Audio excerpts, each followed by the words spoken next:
Hello and welcome to the Spiritual Life Coach Podcast. I am your host, Erica Haynes. On this podcast, we'll use spiritual truth and spiritual tools to lighten up your challenges. Good morning and welcome to the Spiritual Life Coach Podcast. We are on episode 7 and today we're going to do something a little bit different.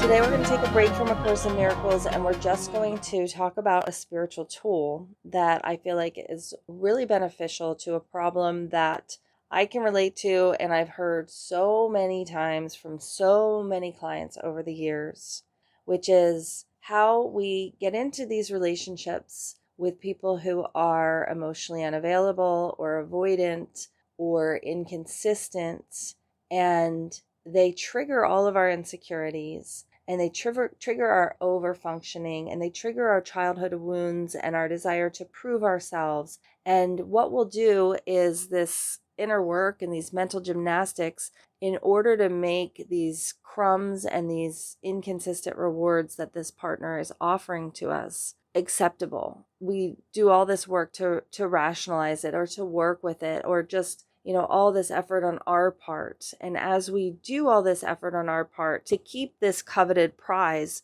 we are coveting and coveting and gripping and gripping and attaching and depending more and more and more, which is not how we want to feel consciously. We know that we do this.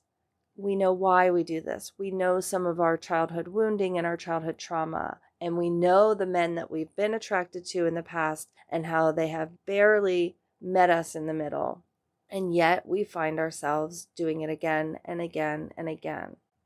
The tool that we are going to talk about today is a subconscious programming tool that's really easy and really effective because that's what's going on here. That's what happens so often in romantic relationships is because the template for attachment in future love relationships is the attachment bond that was created with your caregivers.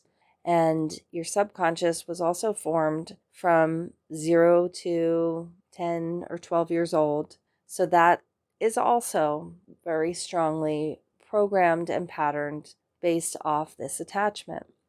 So we have this type of attachment as a template. We have all of our unresolved inner child wounds. And we have what is familiar because now we've repeated it even in larger and larger, more extreme, deeply rooted ways in our future relationships. And somehow that continually, not even somehow, because the subconscious is so powerful and so active in these scenarios, and the subconscious is so powerful in general, it keeps continually trumping our conscious intentions, our conscious awareness, and our conscious knowledge of what's happened in the past, why we do these things, and why we've gotten hurt doing these things, and why we don't want to choose them again. It's a feeling, it's a drive. It feels unavoidable, and it feels like this is, it strongly compels you to do it again. So it continues to overpower the conscious mind, and it's so easy to fall into these familiar dynamics and to feel these familiar feelings and to start doing these familiar things that we've done every time that have led to the same outcome. And you'll be happy to know that we create our reality. So this isn't necessarily choosing someone different. This is becoming so aware in your subconscious of what your conscious wants that you can see when there's a disconnect and a mismatch happening in your everyday life, as opposed to just getting wrapped in a way that snowballs to the point that you have lost yourself and that all the chaos that is being created by you completely abandoning yourself and all of your interests and goals and important aspects of your life, because this relationship is taking up so much of your mental and emotional and possibly physical time and energy and space that you're actually driving the person in the relationship away, ultimately. Okay, deep breath. It's a really simple technique and you can use it for all kinds of things. And I find this to be a really effective way of reprogramming the subconscious. It's been really powerful for me and my clients. The first I've heard of it is through Neville Goddard in The Feeling is a Secret book. He talks about the subconscious being our sleep and also that this being a feminine principle.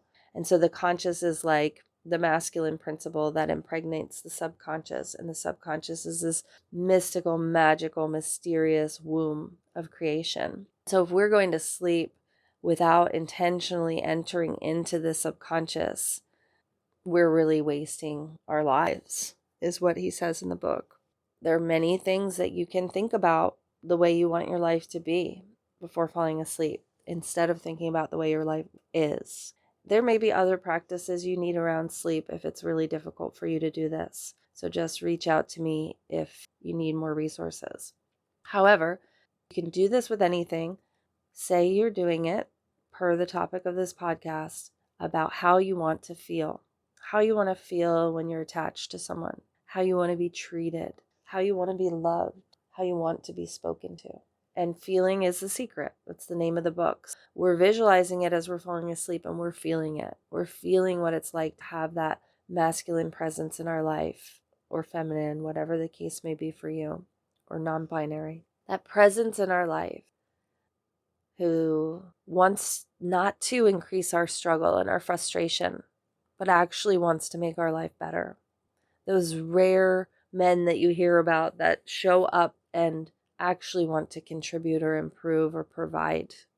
Those mature, emotionally men who see that you struggle a lot as a single mom or as a single woman or as a person with so much pressure on them. And they didn't come to make your life more confusing.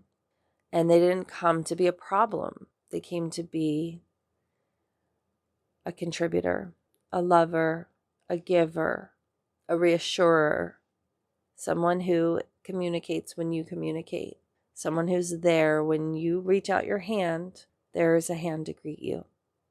That's the kind of energy that I call into my life. That's the kind of energy that I program in my subconscious. Someone who's calling me sweetie and telling me, reassuring me that he's not here to add to my struggle and worries and distract me from my goals. He's here to support me and reassure me and contribute and love and work on things together and do the kind of work that I do individually and as a team. And when you do that, when your subconscious becomes so aware that that's what your conscious wants, you'll never have this conflicting issue again. It will be so abundantly clear that you are not being met the way that you want to be.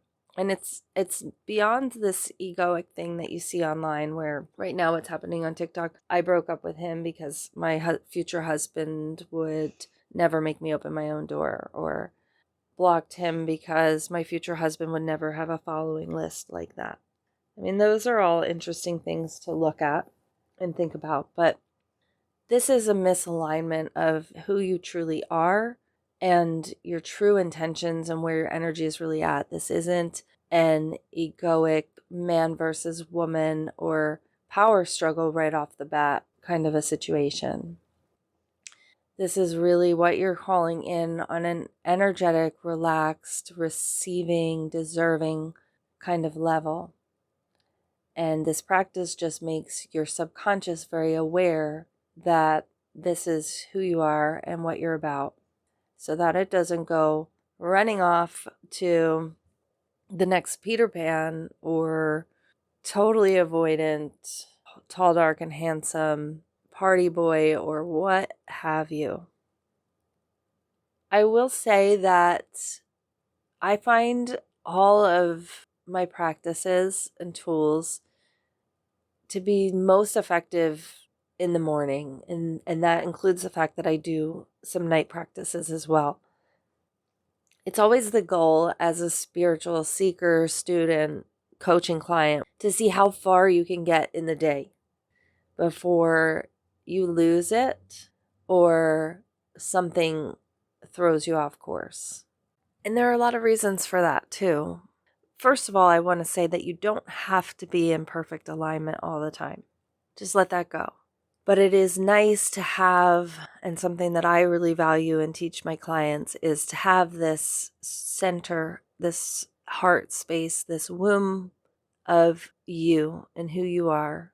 And doing practices early morning can be really beneficial to solidify that for yourself. It's okay that things will throw us off track. Our nervous system will get triggered. We'll experience fear or threat or interruptions that move our vibration out of alignment, for sure. And our ego, as we get away from our practices and these more spiritual, more ambiguous, more easily accessed spiritual states like dusk and dawn, and overnight, if you use your sleep well, into the day, and the ego can get a little stronger and it can run away with itself and it can want to fantasize about these relationships that are so appealing because they're so rewarding, because the rewards are so rare and inconsistent. But the more you do this practice, the less that will happen, the longer you will last, and the more obvious it will be when you're doing that. Any questions? Feel free to send me a message through my website, ericaemmahaynes.com. If you found this helpful, please leave me a review. I would love to hear your feedback and hear from you. As always, I have sessions and one-on-one coaching available. I hope you have a great day.